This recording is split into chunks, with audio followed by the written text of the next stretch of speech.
Hi hello, இன்னைக்கு ஒரு குட்டி மினி விலாக் தாங்க பாக்குறோம். என்ன அப்படின்னா, என்னோட சின்ன பொண்ணோட first year college inauguration function தான் நம்ம ஜேஜே காலேஜுங்க. சவுடாம்பிகாவோட டேக் ஓவர் பண்ணிருக்காங்க. நிறைய ஸ்டூடெண்ட்ஸ் இதுல ஃபர்ஸ்ட் இயர் ஜாயின் பண்ணியிருந்தாங்க. பாக்கிறதுக்கே ரொம்ப ப்ரௌடாவும் ரொம்ப அழகாவும் இருந்தது. இல்ல இன்னொரு ஸ்பெஷல் என்னன்னா, இந்த காலேஜ்ல இப்ப மிகப்பெரிய நடிகரா இருக்க நம்ம சிவகார்த்திகேயன் சார், அப்புறம் கனாப்பட டைரக்டர், இன்னும் நிறைய டைரக்டர்ஸ் இங்க தான் படிச்சிருக்காங்க. அப்புறம் நானும் என் பொண்ணு ஒரு செல்ஃபி எடுத்துக்கிட்டோம். அப்புறம் என் பெரிய பொண்ணு இங்க பிடெக் ஐடி ஃபைனல் இயர் பண்றதுனால அவங்களும் அவங்க தங்கச்சியும் நிறைய டிஸ்கஷன் அண்ட் நிறைய டிப்ஸ் எல்லாம் கொடுக்கறத பாக்குறப்போ ரொம்ப ஹாப்பியாவும் சந்தோஷமாவும் இருந்தது. அவங்க 2 பேரும் இன்ஜினியர்ஸா இருக்கிறத பாக்குறப்ப அம்மாவா எனக்கு ரொம்ப ஹாப்பியா இருந்தது.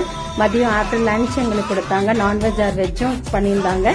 நாங்க நான்வெஜ் செலக்ட் பண்ணி நல்லா சாப்பிட்டோம். அது மட்டும் இல்லாம வந்த எல்லாருக்கும் தண்ணியும் கொடுத்து ரொம்ப அன்பா கவனிச்சுக்கிட்டாங்க. போறப்ப எல்லா பேரண்ட்ஸும் ஹாப்பியோட போனாங்க.